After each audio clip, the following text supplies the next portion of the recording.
নারীদের স্বাবলম্বী করা না গেলে দেশ গঠন সম্ভব নয়, বনানী সমাবেশে তারেক রহমান। প্রশিক্ষণের মাধ্যমে ব্যাপক কর্মসংস্থান সৃষ্টির আশ্বাস। ঢাকা ১৩ আসনে ১১ দলীয় জোটের সমাবেশে যোগ দিয়েছেন জামায়াত আমির, কর্মী সমর্থকদের উচ্ছ্বাস। সারা দেশে বাড়ছে ভোটের দামামা, বাকি মাত্র ২ দিন। প্রচারণার শেষ দিন আজ, ভোটারদের মন পেতে দাঁড়ে দাঁড়ে প্রার্থীরা। এবং নীতি সুদের হার ১০% রেখে কেন্দ্রীয় ব্যাংকের নতুন মুদ্রানীতি ঘোষণা। সরকারি বেসরকারি খাতে ঋণ প্রবৃদ্ধি বাড়ানোর সিদ্ধান্ত।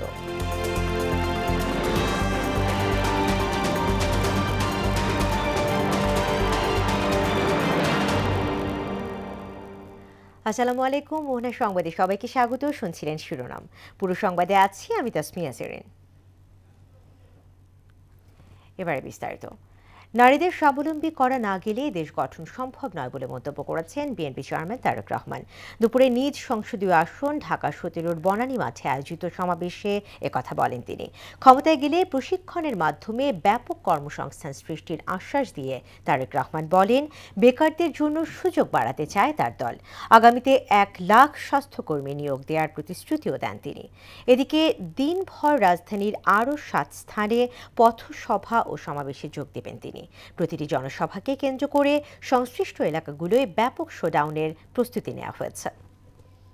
আমরা সিদ্ধান্ত গ্রহণ করেছি যে আমাদের যে তরুণ আছে, যুবক আছে, এদেরকে আমরা বিভিন্ন রকম প্রশিক্ষণ প্রদান করতে চাই। বিভিন্ন ভোকেশনাল ইনস্টিটিউট তৈরি করে, বিভিন্ন টেকনিক্যাল ইনস্টিটিউট তৈরি করে, আইটি সেক্টরে বিভিন্ন প্রশিক্ষণ দেওয়ার মাধ্যমে মানুষগুলোকে আমরা দক্ষ মানুষ হিসাবে গড়ব, যাতে করে দেশের ভিতরে ব্যবসা বাণিজ্য হোক, দেশের ভিতরে চাকরি বাকরি হোক, অথবা বিদেশীয় কর্মসংস্থানের ব্যবস্থা করে যাতে তারা তাদের বেকারত্ব ঘোচাতে পারে। বনানীর কামাল আতাতুর্ক এভিনিউ মাঠে আছেন সহকর্মী তানজিদ ভুঁইয়া, সরাসরি যুক্ত হচ্ছে তার সঙ্গে। তানজিদ, তারেক রহমানের সমাবেশের এই মুহূর্তের চিত্র কি আমাদেরকে জানাবেন?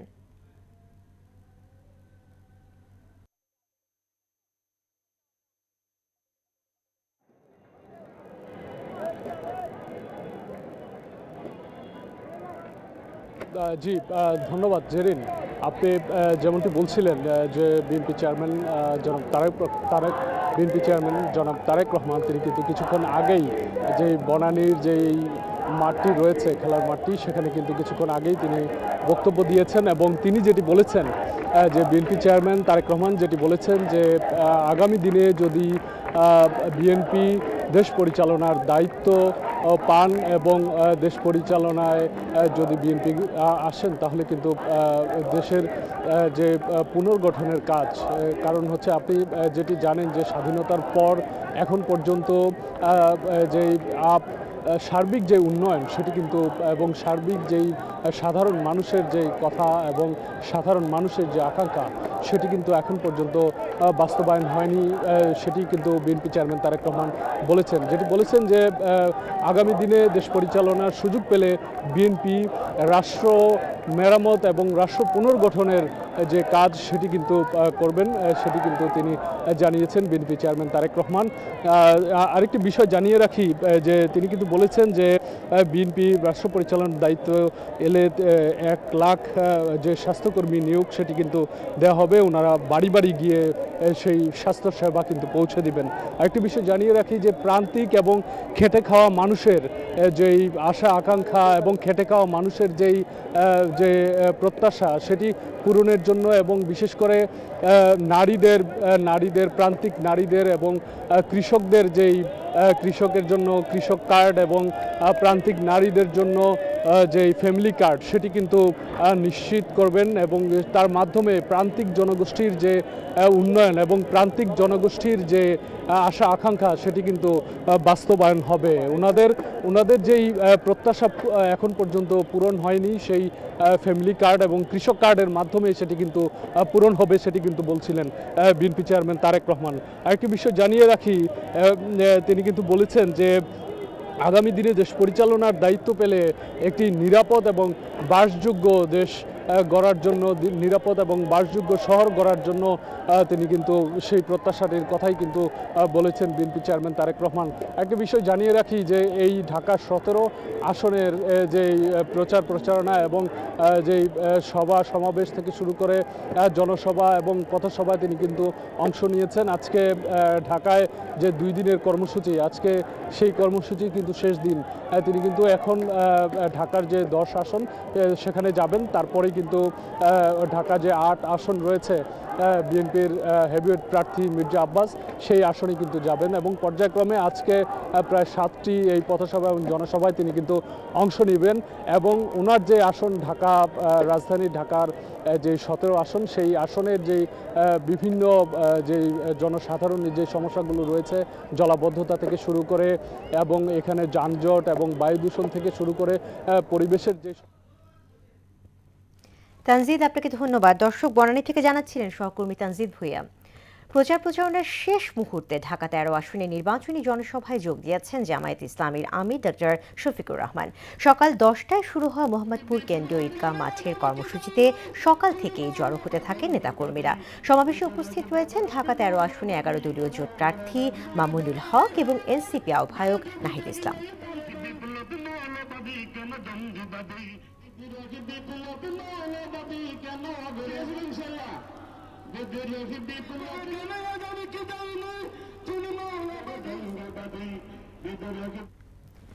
দর্শক,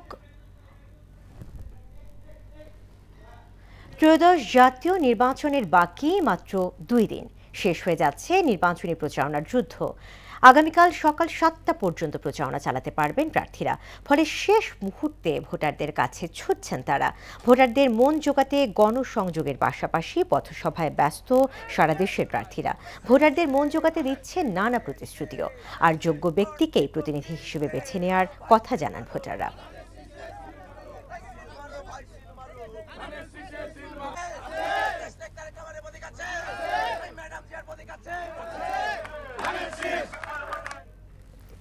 প্রচার প্রচারণা নিয়ে শেষবারের মতো নির্বাচনী মাঠ চষে বেড়াচ্ছেন প্রার্থীরা।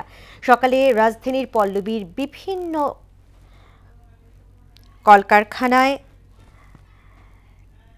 কলকারখানায় পোশাক এবং শ্রমিকদের সঙ্গে কথা বলেন ঢাকা 16 আসনের ধানের শীষের প্রার্থী আমিনুল হক।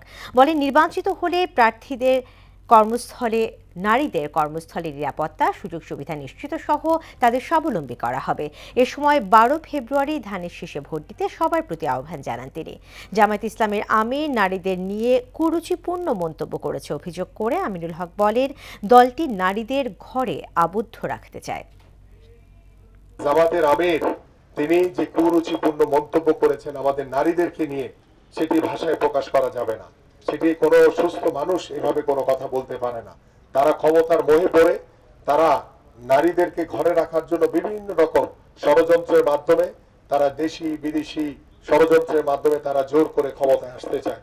বাট আমরা দৃঢ়ভাবে বিশ্বাস করি, নারীর স্বাধীনতাকে এগিয়ে নিয়ে যাওয়ার জন্য আমরা কিন্তু নারীদেরকে সমানভাবে এগিয়ে নিয়ে যাচ্ছি। সেই জায়গা থেকে আমরা আশা করব যে আপনাদের ভোটটি অত্যন্ত মূল্যবান। আপনারা সঠিক মার্কায় সঠিক দলকে ভোট দিয়ে জয়যুক্ত করবেন, যারা আপনাদের কথা ভাবে, যারা আপনাদেরকে নিয়ে চিন্তা করে। দর্শক, প্রচার প্রচারণা আরো খবর জানাতে রাজশাহী থেকে সহকর্মী মেহেদী হাসান শ্যামল এবং পটুয়াখালী থেকে যুক্ত হচ্ছেন খোকন হাওলাদার। শুরুতেই যাচ্ছি শ্যামলের কাছে। শ্যামল, একেবারে শেষ মুহূর্তের প্রচারণায় প্রার্থীদের ব্যস্ততা কেমন দেখছেন, আমাদেরকে জানাবেন। আপনি নিশ্চয়ই শুনছেন এবং আপনার মতো করে আমি মহানত দর্শকদের জানাতে চাই যে প্রচার প্রচারণার আর যে আনুষ্ঠানিকতা, সেই আনুষ্ঠানিকতা মাত্র কিন্তু আর কয়েক ঘন্টা বাকি। কয়েক ঘন্টা পরে আসলে আনুষ্ঠানিক প্রচার প্রচারণা বন্ধ হবে। আমরা এই মুহূর্তে রাজশাহী 3 আসনের যিনি বিএনপি মনোনীত প্রার্থী শফিকুল হক মিলন, আমরা তাকে এই শেষ সময় প্রচার প্রচারণায় পেয়েছি নওঘাটা এলাকায়। আমি কথা না বলে আমরা সরাসরি তাকে সংযুক্ত করবো। জনাব অধ্যাপক মিলন, আপনি তো প্রচার প্রচারণায় একেবারে শেষ অংশে চলে এসেছেন এবং আপনি এই পুরো 22 তারিখ থেকে এই পর্যন্ত প্রচার প্রচারণায় আপনি কি দেখছেন মাঠের অবস্থা এবং আপনি বিজয়ের ব্যাপারে ধন্যবাদ। যে কোনো নির্বাচনের চাইতে এই নির্বাচনটা একটু আলাদা, এবং এই নির্বাচনের আয়োজক হতে তাদেরকে অনেক কষ্ট সেদিকে না যায়, তারপরে জনগণের শান্তিটা এই কারণে বলি, যেহেতু যতবার সেক্ষেত্রে আমি দীর্ঘদিন যাবত আমার প্রায় 1 যুগেরও বেশি কারোর সাথে কাজ করি। আমাদের তারপরে সামাজিক আচার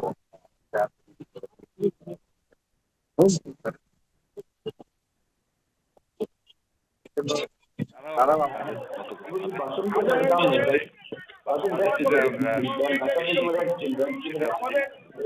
এমন একটা দম্পতি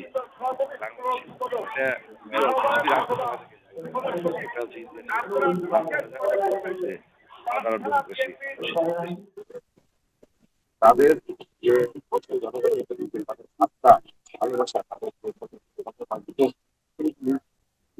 থেকে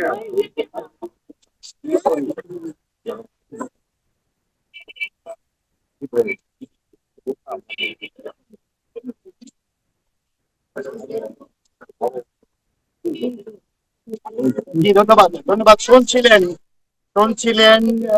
জেরিন। আমি এখন চলে যাচ্ছি পটুয়াখালীতে, সেখানে আছে খোকন হালদার। নিশ্চয়ই খোকন হালদার আমাকে শুনতে পাচ্ছেন, এবং আমরা খোকন হালদারকে যুক্ত করবো।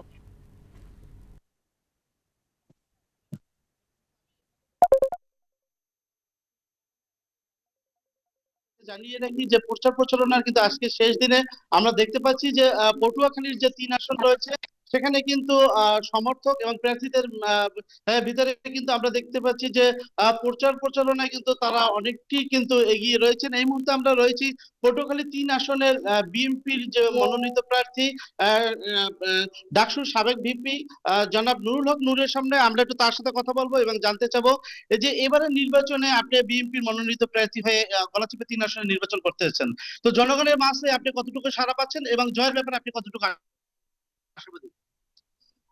সবাইকে শুভেচ্ছা। এখানে এলাকার সন্তান হিসেবে আমি যখনই মানুষের কাছে যাই, যেখানেই দেখা হয়, অত্যন্ত আন্তরিকতার সাথে তারা আশাবাদ ব্যক্ত করে এবং সহযোগিতা করে আশ্বাস দিয়ে থাকে যে নির্বাচনে জয়লাভ করার জন্য তারা ভোট দিবে, তারা কাজ করবে।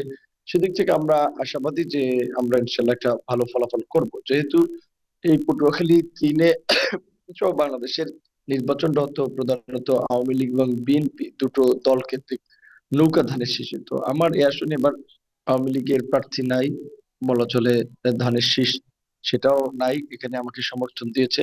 কাজে সেক্ষেত্রে আমরা ওইভাবে কোনো চ্যালেঞ্জ মনে করছি না। মাঠের জায়গা থেকে এখানে ইসলামী আন্দোলন, জামায়াত ইসলামীর প্রার্থী আছে, কিন্তু এই অঞ্চলটাতে জামাত এবং চরমোনাইর ভোট এমপি হওয়ার মতো ওই রকমের বেশি সংখ্যক না, কিছু ভোট আছে। আরেকজন বিএনপির স্বতন্ত্র প্রার্থী হয়েছেন, কিন্তু তার গত বিশেষ করে 1 বছরের কর্মকাণ্ড তার লোকদের দিয়ে বিভিন্ন চরে দখল, মানুষের জমি দখল, চাঁদাবাজি, সালিশ বাণিজ্য, মানুষকে মামলা দিয়ে হয়রানি, এই সমস্ত কর্মকাণ্ড করে মানুষের একটা নেতিবাচক ধারণা আছে। তো সামগ্রিক দিক মিলিয়ে আমরা বলতে পারি যে মানুষ এলাকার আগামী দিনের উন্নয়ন এবং মানুষের নিরাপত্তার স্বার্থে, এলাকার ভবিষ্যতের স্বার্থে তারা গণ অধিকার পরিষদের ট্রাক মার্কাকেই বেছে নেবে ইনশাআল্লাহ। যে এবারে নির্বাচনে আপনি কোন রকমের আমরা দেখতে পাচ্ছি যে প্রায় অস্থিতি পরিস্থিতি এখানে কয়েক জায়গায় দেখতে পেরেছি। তো নির্বাচন যে আসছে, এই নির্বাচনে পরিবেশ কিরকম থাকবে বলে আপনি মনে করছেন, এবং আইন শৃঙ্খলা পরিস্থিতির বিষয়ে আমাদেরকে একটু বলুন। আমরা তো আশা করি যে নির্বাচনের পরিবেশটা ভালো থাকবে, এবং এই নির্বাচনের পরিবেশ ভালো রাখার জন্য শুধুমাত্র নির্বাচন কমিশনার নয়, প্রার্থী সহ সকলকে কাজ করতে হবে। কিন্তু আমাদের এখানে যিনি স্বতন্ত্র প্রার্থী হয়েছেন, উনি এবং ওনার কিছু উগ্র সমর্থকরা প্রতিনিয়ত বিভিন্ন এলাকায় সংঘাত সৃষ্টি করার চেষ্টা করছেন। ইতিমধ্যেই আমাদের সমর্থকের বাড়ি ঘর আগুন দিয়ে পুড়িয়ে দিয়েছেন, একজন মহিলাকে রেপ করেছে, এবং আমাদের বেশ কয়েকটা অফিস ভাঙচুর করেছে।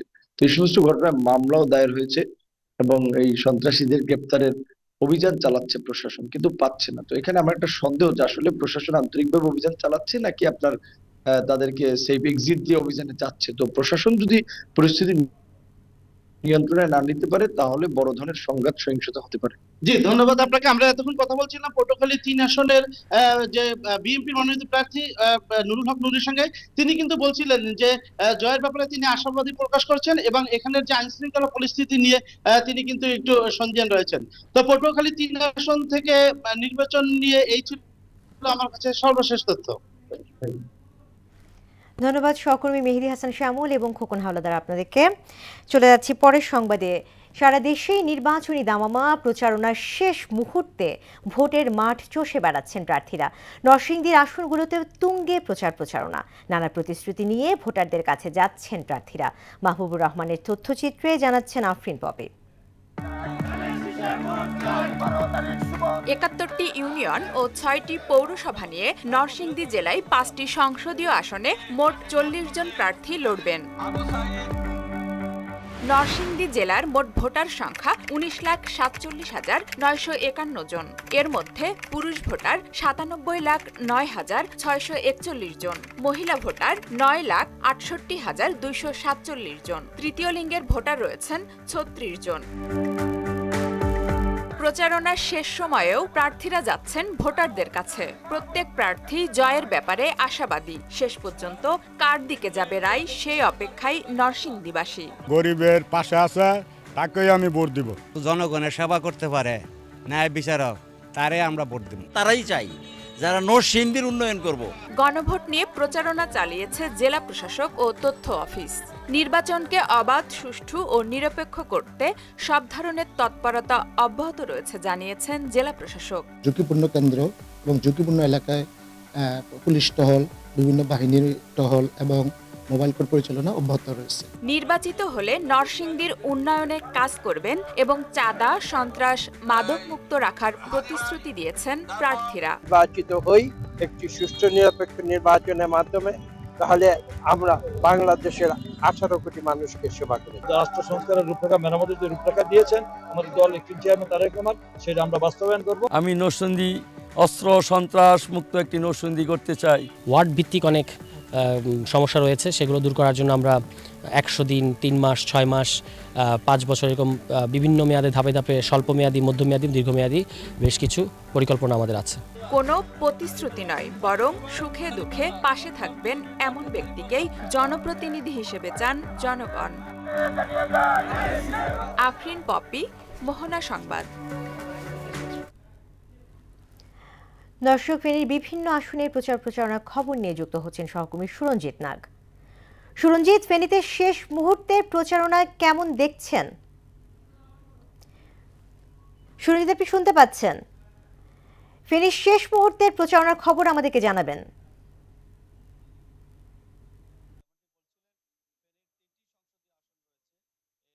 ফেনী 1, ছাগলাইয়া, ফুলগাজী এবং পরশুরাম। আর ফেনী 2 আসন রয়েছে ফেনী সদর উপজেলা, আর এবং ফেনী 3 আসন রয়েছে দাগনভূঞা এবং সোনাগাজীকে নিয়ে। আমরা যেটি দেখেছি যে নির্বাচনের শেষ মুহূর্তে যে মানুষের মাঝে যে উৎসবমুখর পরিবেশ এবং প্রার্থীরা ভোটারদের দ্বারে দ্বারে যাচ্ছেন, যেমনটি আমরা দেখেছি যে ভোটের মাঠে বিভিন্ন প্রার্থী তাদের নির্বাচনী যে প্রতিশ্রুতি রয়েছে সেসব প্রতিশ্রুতির মধ্য দিয়ে তাদের ভোটারদের কাছে টানার ব্যবস্থা চেষ্টা করছেন।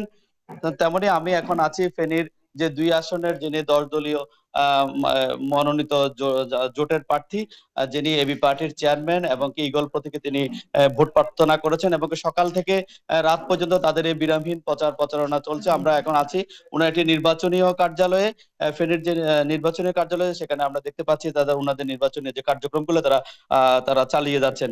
আমি যদি বলে রাখি যে ফেনী যিনি এবি পার্টির চেয়ারম্যান এবং ইগল প্রতীকে যিনি ভোট প্রার্থনা করছেন, মানুষের দ্বারে দ্বারে যাচ্ছেন ভোটারদের কাছে, তিনি ভোটারদের কাছে যে নির্বাচনী প্রচারণা গিয়ে তিনি একটি কথা বলেছেন তাদেরকে, যে তিনি ভোটারদের উদ্দেশ্যে বলেছেন যে মতবাদ, মতাদর্শ, নেতা, মার্কার, স্লোগান নিয়ে দলাদলি না করে রাজনীতি করব সমস্যা সমাধানের জন্য।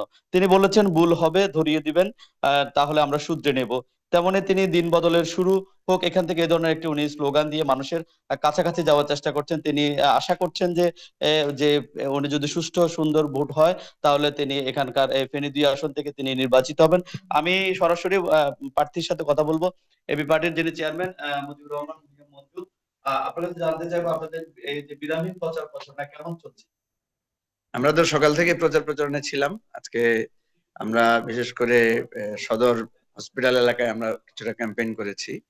আর আজকে বিকালে আমাদের একটা গণমিছিল আছে, সেটা নিয়ে আমরা কিছু প্রস্তুতিগত আলোচনা করার জন্য কিছুক্ষণের জন্য বিরতি দিয়েছি। এখন একটা জানাজা আছে, ওখানে অংশগ্রহণ করবো। প্রতিদিনই আমাদের প্রচার প্রচারণা, সামাজিক অনুষ্ঠান, নানা জায়গায় আমাদের অংশগ্রহণ করতে হচ্ছে। আমরা যেটা দেখতে পাচ্ছি, ভোটারদের মধ্যে যথেষ্ট আপনার সাড়া আছে, আগ্রহ আছে, কিন্তু কোনো না কোনো জায়গায় তারপরে কি একটা শঙ্কা আছে। তারা মনে করছে যে মানে ভোটটা সুষ্ঠু হবে কিনা, ভোট দিতে যেতে পারবে কিনা। কারণ ইতিমধ্যে আমাদের নির্বাচনী এলাকায় বেশ কিছু ঘটনা ঘটেছে। গতকালকেও আমার একটা ইউনিয়নে, সেখানে আমাদের ইউনিয়ন অফিস ঘেরাও করেছে, যেখানে দেখলাম আমাদের প্রতিদ্বন্দ্বী প্রার্থীর লোকেরা তারা একটা মিথ্যা অভিযোগ দিয়ে এক ধরনের সিন ক্রিয়েট করার চেষ্টা করেছে। এর আগেও বেশ কয়েকটা জায়গায় আমাদের ইউনিয়ন কার্যালয় ভাঙচুর করা হয়েছে। তারপরে আমাদের একটা ক্যারাভ্যান, আমাদের একটা প্রচার যানকে, ডিজিটাল প্রচার যানকে আটকে দেওয়া হয়েছিল। সেটার জন্য আমরা আপিল করেছি এবং সেই আপিল আমরা জয়ী হয়েছি। এবং তার ভিত্তিতে অভিযোগ দেওয়ার কারণে আপনার এসিল্যান্ডকে সেখান থেকে প্রত্যাহার করা হয়েছে, ওনাকে দায়িত্ব থেকে বিরত রাখা হয়েছে। তো আমাদের এই প্রশাসনিক দুর্বলতার কারণে কিন্তু আমরা মানে ভোট চাওয়ার যে মানে এফোর্ট দেওয়ার কথা, সেদিকে সময় দেওয়ার কথা, তার বাইরে গিয়ে আমাদেরকে সারাক্ষণই এই টুকটাক ঝামেলাগুলো নিয়ে সময় দিতে হচ্ছে। প্রতিদ্বন্দ্বীরা এটা কৌশলগত কারণে করতে পারে যে আমাদেরকে অন্যদিকে ব্যস্ত রেখে। পরিবেশ অবাধ এবং সুষ্ঠু নিরপেক্ষ নির্বাচন, আপনি কতটুকু আশাবাদী এই ফেনী 2 এর বিজয়ের ব্যাপারে? আমি গত কয়েকদিন আগেও খুব বেশি আশাবাদী ছিলাম না, কিন্তু গতকাল থেকে আজ পর্যন্ত আমি খুবই আশাবাদী। কারণ আমি দেখছি যে নানাভাবে যেভাবে মানুষের খুব মানে আগ্রহ যেভাবে তৈরি হচ্ছে, এবং আমি সবচেয়ে অবাক হয়েছি বিশেষ করে নারী এবং তরুণদের আগ্রহ দেখে। আজকেও আমি যখন একটা এলাকায় গিয়েছি, আমি দেখলাম যে নারীরা দূর থেকে তারা বলছেন যে আমরা আপনাকে ভোট দেব, এবং তরুণদের মধ্যে আমি বেশি উচ্ছ্বাস দেখতে পাচ্ছি। তরুণদের আমার এখানে যেটা হয়েছে, আমার যিনি প্রতিদ্বন্দ্বী প্রার্থী উনি বেশ অভিজ্ঞ, উনি প্রায় 80 বছর।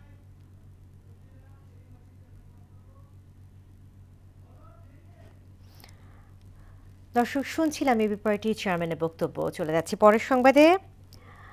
নির্বাচন এলে গুরুত্বপূর্ণ হয়ে ওঠেন মানিকগঞ্জের 3টি সংসদীয় আসনের নারী ভোটাররা।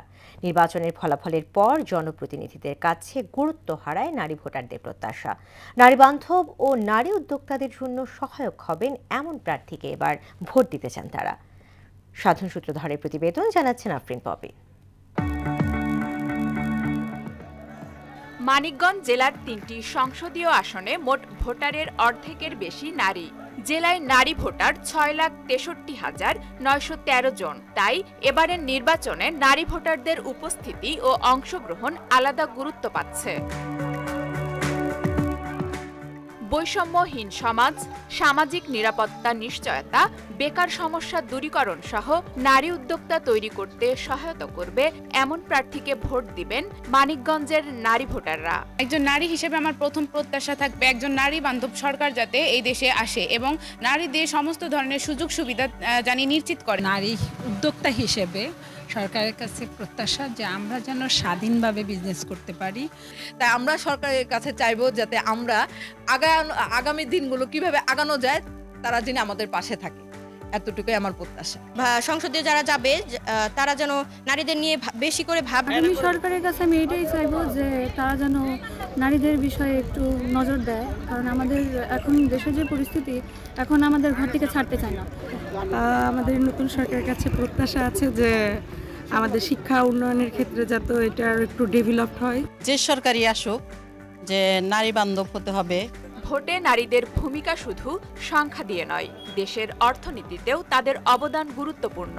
নারীদের বাদ দিয়ে টেকসই উন্নয়ন সম্ভব নয় বলছেন বিশ্লেষকরা। আমরা চাচ্ছি যে নারীকে পিছিয়ে রাখার না, নারীকে একটা সুস্থ সামাজিক পরিবেশ দিতে, যে নারী উদ্যোক্তারাই হোক আর নারী কর্মীরাই হোক, তারা যেন নিরাপদে নির্বিঘ্নে আমাদের এই রাষ্ট্রে চলতে পারে, তাদের যে অবদান সেটা তারা রাখতে পারে।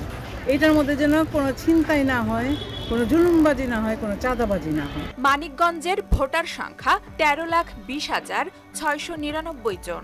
এর মধ্যে পুরুষ ভোটার 6,56,777 জন, নারী ভোটার 6,63,913 জন এবং তৃতীয় লিঙ্গের ভোটার রয়েছেন 9 জন। আফরিন পপি, মোহনা সংবাদ। আওয়ামী শাসনামলে শতাধিক গুম খুনের ঘটনায় অভিযুক্ত সাবেক সেনা কর্মকর্তা জিয়াউল আহসানের বিরুদ্ধে ট্রাইব্যুনালে দ্বিতীয় দিনের মতো সাক্ষ্য দিয়েছেন সাবেক সেনাপ্রধান ইকবাল করিম ভূঁইয়া। বিচারপতি গোলাম মুর্তুজা মজুমদারের নেতৃত্বাধীন আন্তর্জাতিক অপরাধ ট্রাইব্যুনাল 1-এ নেওয়া হয় এ সাক্ষ্য। ইকবাল করিম ভূঁইয়া বলেন, আয়নাঘরের মতো অপসংস্কৃতির জন্ম দেওয়ার বৈধতা হারিয়েছে ডিজিএফআই। এদিকে ট্রাইব্যুনাল 2-এ জুলাই অভ্যুত্থানে কুষ্টিয়ায় 6 জনকে হত্যাসহ 8 অভিযোগে তদন্ত কর্মকর্তা আব্দুল্লাহ আল মামুনকে জেরা করেন আসামি পক্ষের আইনজীবীরা। মামলায় গ্রেফতার 43 জনকে ট্রাইব্যুনালে হাজির করা হয়েছে। দর্শক, এই বিষয়ে জানাতে আন্তর্জাতিক অপরাধ ট্রাইব্যুনাল থেকে যুক্ত হচ্ছেন সহকর্মী মুদাসির আলী। মুদাসির, ট্রাইব্যুনালে ইকবাল করিম ভূঁইয়ার সাক্ষ্য সহ সবশেষ চিত্র কি আমাদেরকে জানাবেন?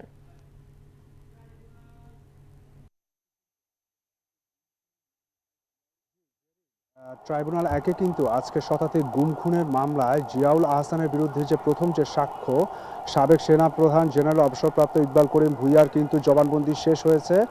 আর তাকে আসামি পক্ষের যে জেরা, সেটির আংশিক কিন্তু আজকে শেষ হয়েছে এবং পরবর্তী তাকে জেরা করা হবে 18 ফেব্রুয়ারি।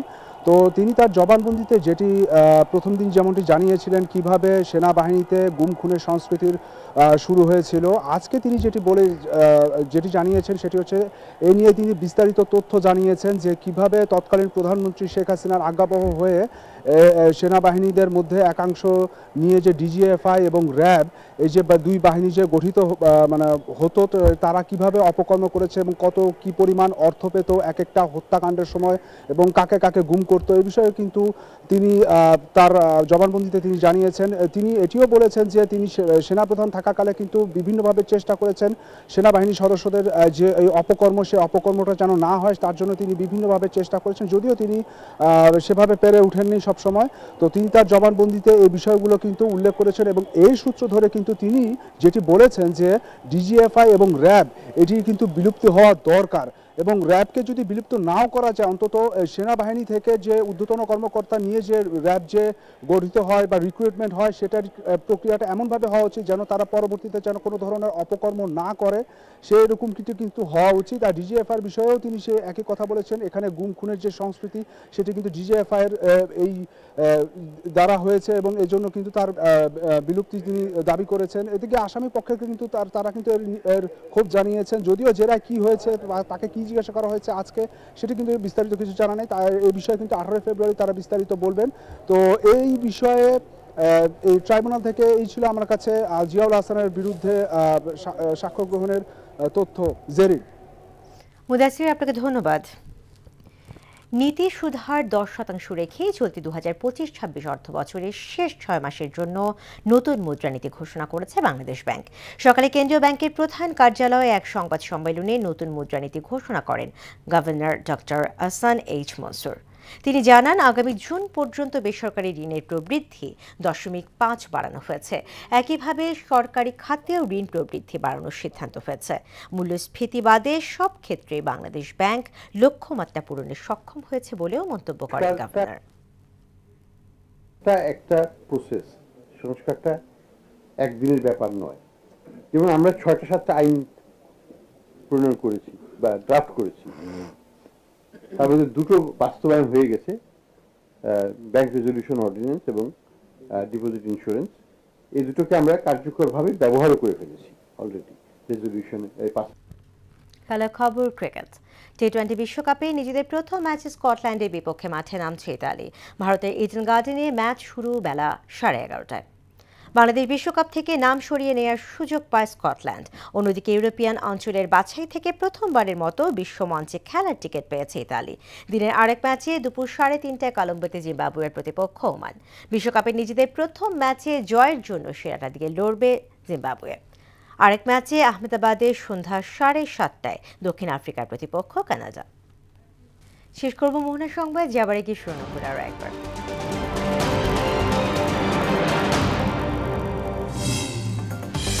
নারীদের স্বাবলম্বী করা না গেলে দেশ গঠন সম্ভব নয়, বনানী সমাবেশে তারেক রহমান। প্রশিক্ষণের মাধ্যমে ব্যাপক কর্মসংস্থান সৃষ্টির আশ্বাস। ঢাকা 13 আসনে 11 দলীয় জোটের সমাবেশে যোগ দিয়েছেন জামায়াত আমির, কর্মী সমর্থকদের উচ্ছ্বাস।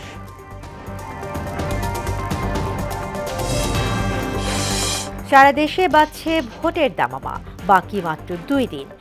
প্রচারণার শেষ দিন আজ, ভোটারদের মন পেতে দাঁড়ে দাঁড়ে প্রার্থীরা। এবং নীতি সুদের হার 10% রেখে কেন্দ্রীয় ব্যাংকের নতুন মুদ্রানীতি ঘোষণা। সরকারি বেসরকারি খাতে ঋণ প্রবৃদ্ধি বাড়ানোর সিদ্ধান্ত। দর্শক, এই ছিল মোহনা সংবাদে। পরবর্তী সংবাদ বিকেল 5:30টায়, এর আগে বিকেল 3টায় দেখবেন সংবাদ এক নজরে। এছাড়া মোহনার সবশেষ খবর জানতে ভিজিট করুন www.mohana.tv। সংবাদ দেখতে পারেন আমাদের ফেসবুক পেজ ও ইউটিউবে। এতক্ষণ সঙ্গে থাকার জন্য ধন্যবাদ।